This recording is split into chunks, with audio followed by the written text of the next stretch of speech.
வணக்கம். நான் உங்கள் ஆய்வக நண்பன்.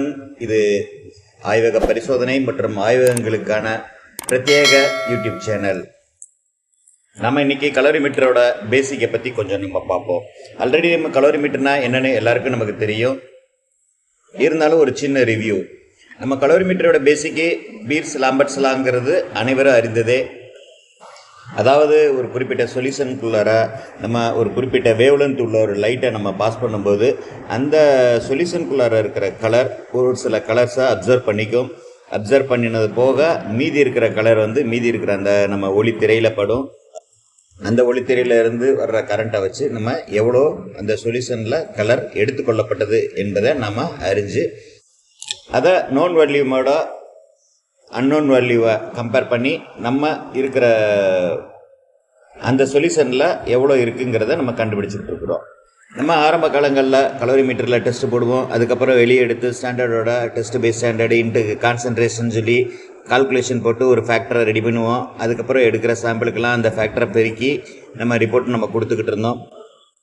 அதுக்கப்புறம் தான் கலோரிமீட்டரோட ஆட்டோமேட்டிவ் கால்குலேட்டரையும் சேர்த்து செமி ஆட்டோமேட்டிக் அனலைசர்ஸ் வந்தது. அது நம்ம டெஸ்ட் மட்டும் போட்டு ரீடிங் மட்டும் எடுத்துட்டோம்னா ஏற்கனவே நம்ம போட்ட ஸ்டாண்டர்டோட வேல்யூவை அதுவே உள்ளே ஸ்டோர் பண்ணி வச்சுருக்கோம். அதில் இருந்த ஃபேக்டரை அதுவே கால்குலேட் பண்ணி இப்போ நம்ம கரண்ட்டாக கொடுக்குற ரியேஜெண்டோட என்ன கான்சன்ட்ரேஷனுங்கிறது ரிசல்ட்டாக நமக்கு கொடுத்துக்கிட்டு இருக்கிறது.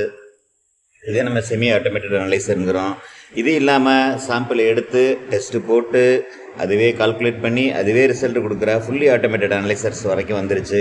அதே போல் ஃபுல்லி ஆட்டோமேட்டட் அனலைசர்லையுமே பார்த்திங்கன்னா இப்போ நிறைய வெரைட்டி, அதாவது கூவெட் டிஸ்போசபிள் கூவெட்ஸு, இல்லை கூவெட் வாஷிங், இல்லை சிங்கிள் ஆம், ரியேஜெண்ட்டுக்கு தனியாக ஒரு ஆம், இல்லை மிக்சிங்க்கு தனியாக ஒரு ஆம், இந்த மாதிரி நிறைய அட்வான்டேஜோட இப்போ ஃபுல்லி ஆட்டோமேட்டட் அனலைசர்ஸ் வந்துருச்சு.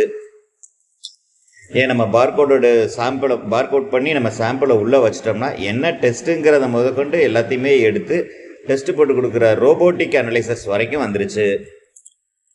மேற்கொண்டு அடுத்த ஒரு வீடியோவில் நம்ம கைனடிக் ரியாக்ஷன்னா என்ன, இல்லை என்பாயிண்ட் ரியாக்ஷன்னா என்ன அப்படிங்கிறத இன்னும் கொஞ்சம் டீட்டெயில்டாக நம்ம பார்ப்போம். இதில் வேறு எதுவும் உங்களுடைய சந்தேகங்கள் இருந்தால் கமெண்ட்டில் தெரிவிங்க. அதை பற்றின ஒரு ஷார்ட்ஸை நம்ம டெவலப் பண்ணி போட்டு விட்டுறலாம். நன்றி. உங்கள் ஆய்வக நண்பன்.